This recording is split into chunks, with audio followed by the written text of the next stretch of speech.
প্রিয় শিক্ষার্থী বন্ধুরা, welcome to maths and science universe. ভালো আছেন নিশ্চয়ই বন্ধুরা। আজকে আমি তোমাদের সাথে আলোচনা করছি তোমাদের গণিত বইয়ের তৃতীয় শিখন অভিজ্ঞতা ঘনবস্তুতে দ্বিপদী ও ত্রিপদী রাশি খুঁজি। আশা করি প্রত্যেকেই তোমরা আমার সাথেই থাকবে। তাহলে চলো বন্ধুরা, শুরু করে যাক। বন্ধুরা, আমরা পূর্বের শ্রেণীতে অভিজ্ঞতা অর্জনে চলক, পদ, রাশি, বীজগাণিতিক রাশির লসাগু, গসাগু ইত্যাদি সম্পর্কে জেনে এসেছি। এই রাশিগুলো অবশ্যই আমাদের বাস্তব জীবনে বিভিন্ন সমস্যা সমাধানে অত্যন্ত গুরুত্বপূর্ণ ভূমিকা পালন করে। যেমন ধরো, এটা একটা পদ, সাপোজ এটা একটা পদ, বা এটা একটা পদ, বা এটা একটা পদ, এটা একটা পদ, এবার ইন্ডিভিজুয়ালি এক একটা পদ, রাইট? আবার যখন আমরা এভাবে লিখি 5 - 7x অথবা 2x + 3 অথবা 5x + 7, এগুলো হলো এক একটা রাশি। অর্থাৎ একাধিক পদ যখন পরস্পরের সাথে সংযুক্ত থাকে যোগ চিহ্ন দিয়ে বা বিয়োগ চিহ্ন দিয়ে, তখন আমরা ওগুলাকে এক একটা পদ বলে থাকি। যেমন এখানে দুইটি পদ আছে, একটা 5 আছে, একটা -7 আছে। অবশ্যই চিহ্ন সহ বলতে হবে। এটা +5 - 7x দুইটা পদ, এখানে 5x আর 7 দুইটা পদ, এখানে 2x আর 3 দুইটা পদ। অর্থাৎ পদসমূহ যোগ চিহ্ন দিয়ে পরস্পরের সাথে যুক্ত হয়ে রাশি তৈরি হয়। আবার ধরো 4 + 3, এটা একটা রাশি। আবার 7 - 6, এটা একটা রাশি। এগুলো প্রত্যেকটি এক একটা রাশি। এই তিনটি রাশিতে এখানে x আছে, x আছে, x আছে। x হলো অজানা রাশি বা চলক, একে চলক বলা হয়, ঠিক আছে? x বিভিন্ন মান ধারণ করতে পারে এবং x স্বাধীনভাবে মান গ্রহণ করতে পারে, সেই কারণে x এখানে চলক। এনিওয়ে, x এখানে চলক, কিন্তু এখানে কোনো চলক নেই। তারপরেও এগুলো হলো রাশি, এগুলো রাশি। তবে এই রাশিগুলোকে বলা হচ্ছে বীজগাণিতিক রাশি। এগুলো কিন্তু বীজগাণিতিক রাশি নয়, যেহেতু এগুলোতে চলক নেই। আবার রাশি কিন্তু একটা রাশিতে একাধিক চলক থাকতে পারে। যেমন এখানে একটি চলক x, এখানে একটি চলক x, এখানে একটি চলক x, কিন্তু রাশিতে একাধিক চলকও থাকতে পারে। যেমন ধরো যদি বলি x + y, এটা একটা রাশি। এই রাশিতে দুইটি চলক আছে, x আছে, y আছে। x y যুক্ত যে কোনো রাশি আমার হতে পারে। এটা একটা রাশি। এই দুইটি রাশিতে কি আছে? দুইটি চলক আছে, x এবং y। যাই হোক না কেন, আমাদের বাস্তব জীবনে আমাদের এ সকল রাশি আমরা বিভিন্ন সমস্যার সমাধানে, বিভিন্ন সমস্যা বিশ্লেষণে এ সকল রাশির আমরা ব্যবহার করে থাকি। এ সকল রাশির যোগ, বিয়োগ, গুণ, ভাগ ইত্যাদি ব্যবহার হয় এবং পরিমাপে এ সকল রাশির প্রয়োজন হয়। যাই দেখছো তাই ত্রিমাত্রিক বস্তু। যেমন ধরো, তোমার এই যে ওয়াল ঘড়িটা, তোমার সামনের এই যে টিভিটা, তোমার এই যে বুক সেলফটা, তোমার যে বইগুলো, তোমার যে হারমোনিয়াম, তোমার যে ল্যাপটপ, প্রত্যেকটি এক একটি ত্রিমাত্রিক বস্তু। আবার ত্রিমাত্রিক বস্তুর প্রতিটা পৃষ্ঠ কিন্তু এক একটা দ্বিমাত্রিক বস্তু। আমাদের চারপাশে দ্বিমাত্রিক বস্তু আছে, সেটা ত্রিমাত্রিক বস্তু চেয়ে অনেক কম।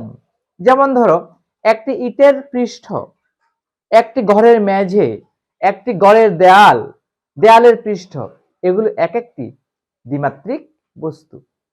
কেমন? তার দ্বিমাত্রিক বস্তু, ত্রিমাত্রিক বস্তু আমাদের চারপাশে অসংখ্য ছড়িয়ে ছিটিয়ে আছে, রাইট? বুঝতে পেরেছ? ওকে। দ্বিমাত্রিক বস্তুতে সাধারণত দুইটি মাত্রা থাকে। যেমন আমরা যদি বলি যে আয়তাকার ঘনবস্তু, বা আমরা যদি বলি একটি আয়তক্ষেত্র, সে আয়তক্ষেত্রের দৈর্ঘ্য থাকে, প্রস্থ থাকে। এখানে দুটি মাত্রা, একটা দৈর্ঘ্য, একটা প্রস্থ। যেমন এটা একটা দ্বিমাত্রিক বস্তু, এটা একটা আয়তক্ষেত্র, এর দৈর্ঘ্য আছে, প্রস্থ আছে। এটা একটা দ্বিমাত্রিক বস্তু। আবার ত্রিমাত্রিক বস্তু কি আছে? দৈর্ঘ্য থাকতে পারে, প্রস্থ, উচ্চতা থাকতে, তিনটা মাত্রা থাকবে। সেটা আকৃতি যে ধরনের হোক না কেন, ত্রিমাত্রিক বস্তুর তিনটা মাত্রা থাকবেই। কেমন? দৈর্ঘ্য বরাবর, প্রস্থ বরাবর, উচ্চতা বরাবর তিনটি মাত্রা থাকবে, অথবা তিনটা অক্ষ বরাবর তিনটি মাত্রা থাকবে। এক্স অক্ষ, ওয়াই অক্ষ, জেড অক্ষ বরাবর তিনটি দিক থাকবে।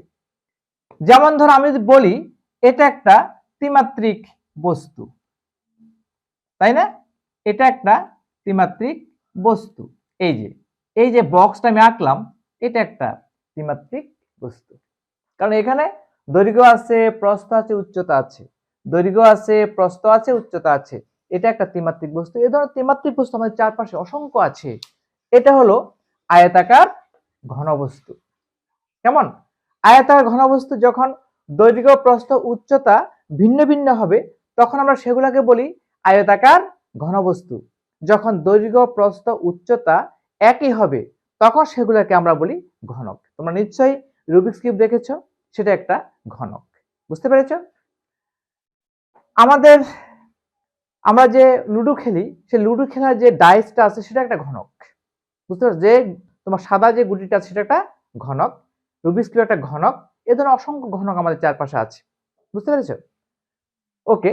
আবার এই যে দেখতে পাচ্ছ এখানে দৈর্ঘ্য, প্রস্থ, উচ্চতা ভিন্ন ভিন্ন, এটা একটা আয়তাকার ঘনবস্তু। ওকে। আয়তক্ষেত্রের দৈর্ঘ্য থাকে, প্রস্থ থাকে। আবার আমাদের যে বর্গক্ষেত্র, সেই বর্গক্ষেত্রে শুধু প্রতিটা বাহু সমান। বর্গক্ষেত্র একটা বিশেষ ধরনের আয়তক্ষেত্র, যেখানে দৈর্ঘ্য, প্রস্থ পরস্পর সমান। এই দেখো, এটা হলো বর্গক্ষেত্র। এই বর্গক্ষেত্রের দৈর্ঘ্য, প্রস্থ পরস্পর সমান। এটা যতটুকু, এটা এক্স, এটাও এক্স, এটাও এক্স, এটাও এক্স। এটা একটা বর্গক্ষেত্র, এটা বিশেষ ধরনের আয়তক্ষেত্র। আবার এটা যদি এক্স বলি, এটা ওয়াই, দৈর্ঘ্য, প্রস্থ ভিন্ন ভিন্ন। এটা হলো আয়তক্ষেত্র, এটা বিশেষ ধরনের আয়তক্ষেত্র, যাকে আমরা বর্গক্ষেত্র বলি, অর্থাৎ দৈর্ঘ্য, প্রস্থ পরস্পর সমান। ওকে বন্ধুরা, শ্রেণীকক্ষের জানালায় দ্বিপদী রাশি খুঁজি। কেমন? শ্রেণীকক্ষের জানালা, ধরো তোমাদের শ্রেণীকক্ষের জানালা আছে, সাপোজ এটা একটা জানালা। হ্যাঁ, তোমাদের শ্রেণীকক্ষের জানালা আমি ছোট করে আঁকি, এতটুকুই। এটা হলো একটা তোমাদের শ্রেণীকক্ষের জানালা। এটা হলো দৈর্ঘ্য, এটা হলো প্রস্থ।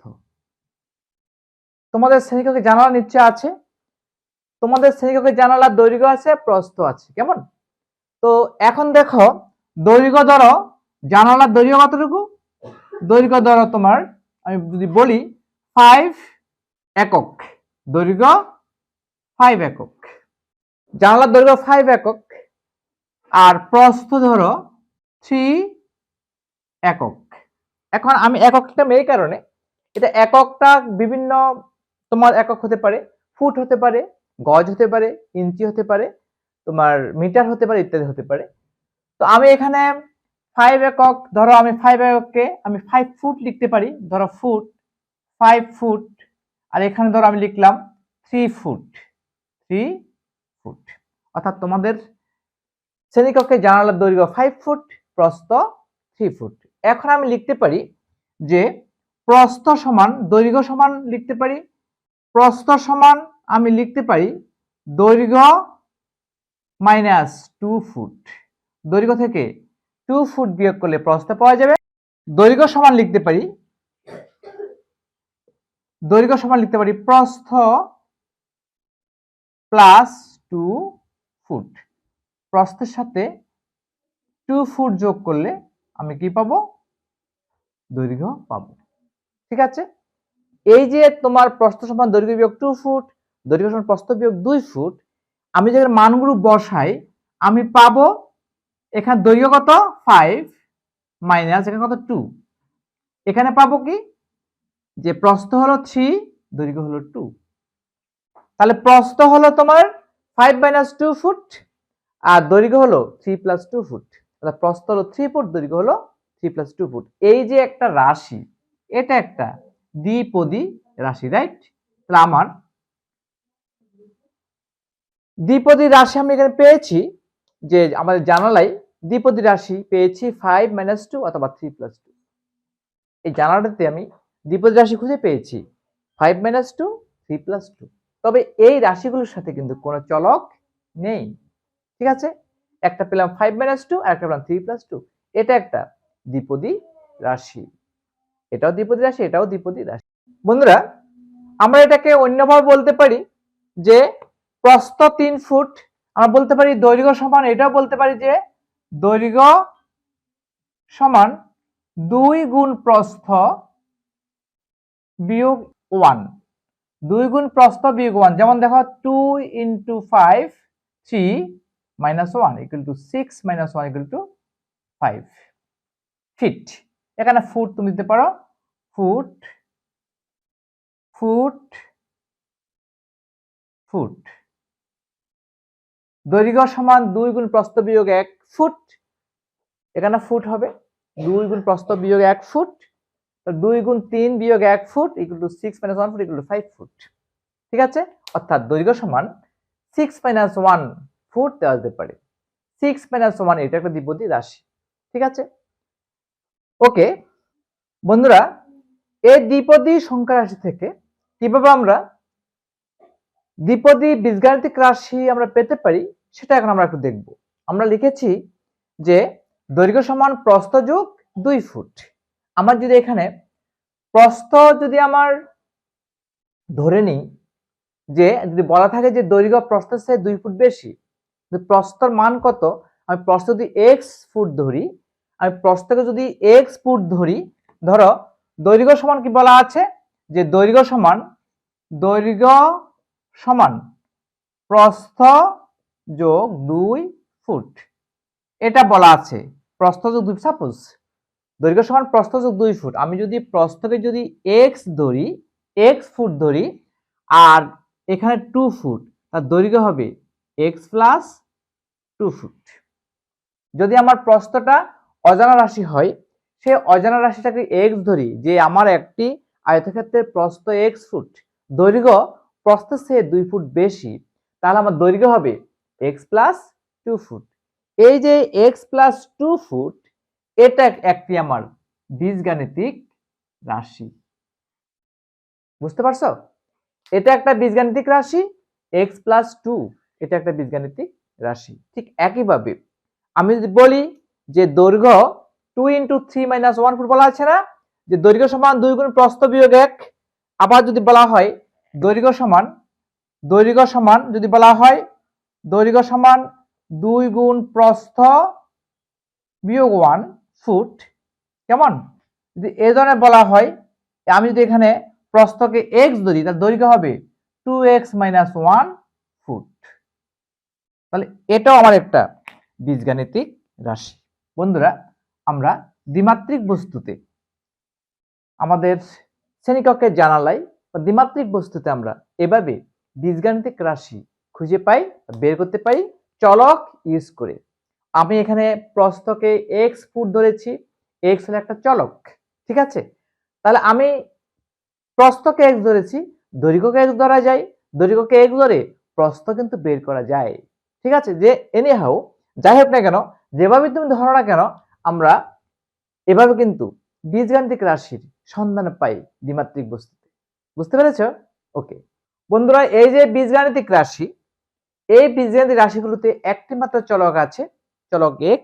এগুলো বলা হয় এক চলক বিশিষ্ট দ্বিপদী রাশি। বন্ধুরা, এই যে বীজগাণিতিক রাশি, দেখো এখানে প্রত্যেকটি রাশিতে একটি করে চলক আছে। এই চলকগুলো হলো, এই বীজগাণিতিক রাশিগুলো হলো এক চলক বিশিষ্ট দ্বিপদী রাশি। এক চলক বিশিষ্ট দ্বিপদী রাশি, দেখো একটা মাত্র চলক, পদ কয়টা? 2টা, একটা 2টা একটা 2টা। বন্ধুরা, এখানে কি কি পদ আছে বলতে পারবে? হ্যাঁ, এখানে পদ আছে 2x আর -1। এখানে কি পদ আছে বলতে পারবে? x আর 2। ঠিক আছে, মাইনাস থাকলে মাইনাস চিহ্ন সহ বলতে হবে, প্লাস থাকলে প্লাস বলার দরকার নেই। এখানে দুটি পদ x আর 2, এখানে দুটি পদ 2x আর -1। দেখো এটাকে আমরা কিন্তু এভাবেও লিখতে পারি, 2x প্লাস -1। ঠিক আছে, এটা একটা রাশি, এই রাশিতে দুইটি পদ আছে, 2x আর কি -1। ওকে, এবার আমরা দ্বিচলক মানে দুই চলক বিশিষ্ট দ্বিপদী রাশি খুঁজবো, আমরা চিনব কিভাবে সেটা বের করা যায়। ঠিক আছে, ওকে বন্ধুরা, আজকে এ পর্যন্তই। আমার ভিডিও তোমাদের কেমন লেগেছে? যদি ভালো লেগে থাকে অবশ্যই আমার ভিডিওটিকে লাইক করবে, তোমাদের প্রিয়জনদের কাছে, সহপাঠীদের কাছে আমার ভিডিওটি শেয়ার করবে, এবং আমার চ্যানেলটিকে কোনো ক্রমে সাবস্ক্রাইব করতে ভুলো না। বন্ধুরা, ইউটিউব ভিডিওর ডান কোণের উপরে যে আই বাটন আছে, সেই আই বাটনটি ক্লিক করলে তোমরা তোমাদের গণিত বইয়ের সমস্ত ভিডিও পেয়ে যাবে। এগুলো বের করে অবশ্যই প্র্যাকটিস করবে। আর হ্যাঁ বন্ধুরা, তোমাদের ভিডিওর ডেসক্রিপশনে তোমাদের এই তৃতীয় শিক্ষণ অভিজ্ঞতাটির প্লেলিস্টে লিঙ্ক দেওয়া আছে, সেই লিঙ্কটি ওপেন করে তোমরা তোমাদের এই শিক্ষণ অভিজ্ঞতাটির ভিডিওগুলো উপভোগ করতে পারবে। ধন্যবাদ বন্ধুরা, দেখা হবে পরের ভিডিওতে।